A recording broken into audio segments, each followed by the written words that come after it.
నమస్తే, welcome to our channel. నేను మెస్సేరి. తీన్మార్ మల్లన్న తెలంగాణ సర్కార్కి తన ఆస్తి మొత్తం రాసిచ్చాడని చెప్పేసి వార్తలు వస్తున్నాయి. అసలు తన ఆస్తి ఎందుకు రాసిచ్చాడు, అసలు తన ఆస్తుల విలువ ఎంత ఉంటుంది, దేనికోసం ఈ ప్రచారం నడుస్తుంది? సో ఈ అంశాన్ని మనకు వివరించడానికి మనతో పాటు ఉన్నారు ప్రముఖ సీనియర్ జర్నలిస్ట్ జగదేవ్ గారు. నమస్కారం సార్. సార్, ఇప్పుడు చూస్తుంటే తెలంగాణ సర్కార్కి తీన్మార్ మల్లన్న మీకు ఐడియా ఉంటారు.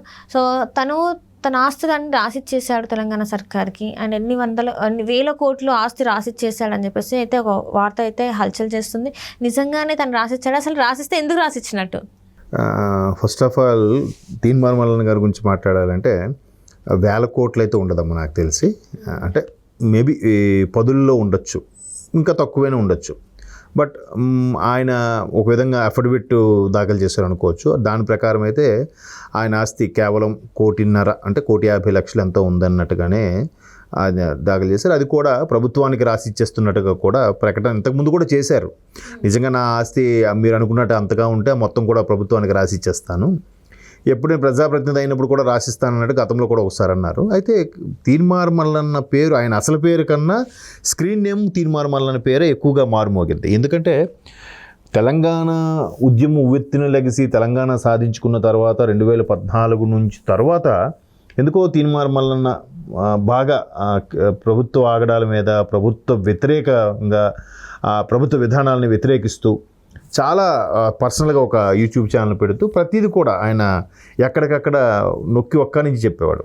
ఆయన కేసీఆర్ ఎలా చేశారు, కేటీఆర్ ఎలా చేశారు, వాళ్ళ అమ్మాయి కవిత ఎలా చేసింది, కేసీఆర్ సడ్డకుడు ఎలా చేశాడు, లేదంటే ఎవరు ప్రభుత్వంలో ప్రతి ఒక్క విధానాన్ని ప్రతి ఒక్కరిని కూడా దుయ్యబట్టడం, విమర్శించడం స్టార్ట్ చేశారు.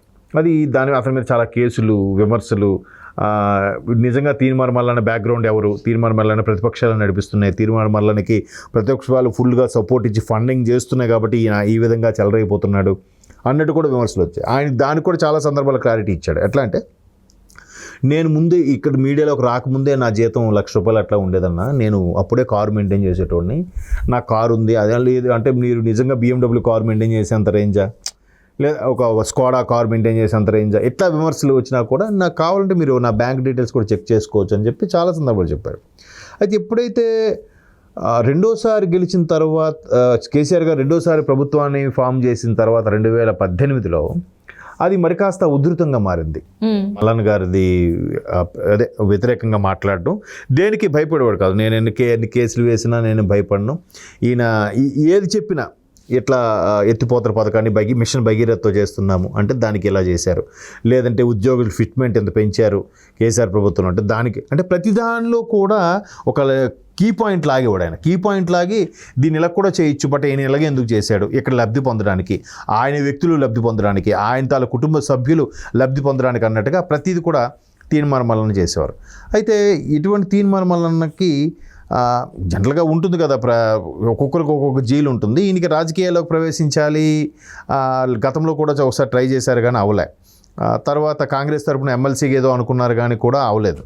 అయితే ఎప్పుడైతే కేసీఆర్ గారు వచ్చారో, కేసీఆర్ గారు నాకు తెలిసి ఇంకా గవర్నమెంట్ ఫామ్ అవ్వకముందు కూడా కేసీఆర్ గారిని పర్సనల్గా కలిశారు, చాలాసేపు, 1 గంట సేపు ఎంతో మాట్లాడారు కూడా మల్లన్న గారు. మనం ఒకసారి న్యూస్లో కూడా చూసాం, ఈవినింగ్ చీకటి పడాక వెళ్ళి కలిసి వచ్చారు. మా తీన్మార్ మల్లన్న కూడా ఈసారి ఎన్నికల్లో పోటీ చేస్తుండొచ్చు అనే వార్తలు కూడా మనకు వినిపించాయి, బట్ ఆయన పోటీ చేయలేదు. సో గతంలో ఎమ్మెల్సీకి సపోర్ట్ చేశారు కాబట్టి అప్పుడు కొన్ని అనివార్య కారణాల వల్ల కొందరి మద్దతు లేకపోవడం వల్ల అది సఫలీకృతం అవ్వలేదు. సరే, ఈసారి ఎమ్మెల్సీకి ఎలాగైనా ఎమ్మెల్సీకి చేద్దామని ముఖ్యమంత్రి రేవంత్ రెడ్డి గారు హామీ ఇచ్చినట్టున్నారు. దాని ప్రకారం ఆయనకి ఇప్పుడు మరలా ఉమ్మడి ఖమ్మం జిల్లాకు సంబంధించి ఏదైతే ఉందో దానికి ఎమ్మెల్సీ అభ్యర్థిగా కాంగ్రెస్ తరఫున నిలబెట్టారు.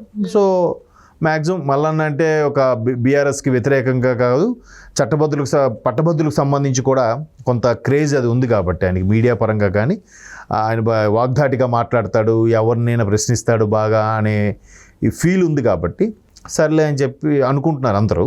మేబీ అలాగానైతే పట్టభద్రులందరూ కూడా గంపగుత్తుగా ఆయనకి ఓటు వేసేసే అవకాశం ఉంది. ఆయన ఏకగ్రీవంగా గెలిచేయవచ్చు, అంటే ఏకగ్రీవం ఇన్ ద సెన్స్ ఎక్కువ మెజార్టీతో గెలవచ్చు అనేది ఒక సర్వే అనుకోండి ఒక విధంగా. ఆయన మీద కూడా కొన్ని రూమర్స్ ఉన్నాయి కదా సార్, అంటే బయట ఆయన దందాలు చేస్తాడు అది అని చెప్పేసి గతంలో కూడా ఆయన మీద కేసులు ఉన్నాయి, కొంతమంది ఆరోపించారు, బహిరంగంగానే ఆరోపించారు. మరి అందులో వాస్తవం లేదంటారా? మరి అది ఎంతవరకు వాస్తవం అనేది చెప్పింది ఇంకా ఆయనే చెప్పాలి. జనరల్గా ఒక వ్యక్తి ఎదుగుతూ ఉన్నాడంటే ఆయనకి పొగడతలతో పాటు విమర్శలు కూడా టచ్ అవుతూ ఉంటాయి. బట్ మల్లన్న గారికి మీకు స్టార్టింగ్లోనే చెప్పాను, ఆయన కేసీఆర్ గారి మీద అంత ధైర్యం, ఇప్పుడు జనరల్గా ఇప్పటికీ కేసీఆర్ గారు ఎవరిని మీడియా వాళ్ళు కూడా ప్రశ్నించాలంటే గతంలో కూడా మనం చూసాం, ప్రధానమంత్రి వస్తేనే కానీ వచ్చినా కూడా ఈయన వెళ్ళలేదు ఆయన కలవడానికి. తర్వాత మీడియా మిత్రులు అడిగిన ప్రశ్నలకి ఒక ట్రోల్ కూడా అయింది, ఏ రాహుల్ మొత్తం ఆస్తిని ఇస్తే సరిపోద్దా, వీళ్ళకి ఏమాత్రం ఇస్తే సరిపోద్దా అన్నట్టుగా కూడా. అంగన్వాడీ వాళ్ళకు సంబంధించి దేనికో ఎంత ఇస్తాము అని అంటే, అంతెందుకు సార్ అది ఎక్కడ సరిపోతుందంటే మరి ఏమిటావు చెప్పా మొత్తం ఇచ్చేయమంటావా.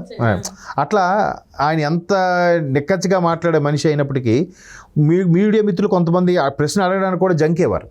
సో అట్లాంటిది ఏ జంకు లేకుండా అతని మీద ఎన్ని కేసులు బనాయించిన, ముఖ్యమంత్రి స్థాయి వ్యక్తిని ఈ విధంగా నిందించారు, ముఖ్యమంత్రి స్థాయి వ్యక్తిని ఈ విధంగా దూషించారని చెప్పి చాలా వరకు పరువు నష్టం సంబంధించిన కేసులు వేసినప్పటికీ కూడా ఆయన ఎక్కడ వెనకడుగు వేయలేదు, తగ్గలేదు.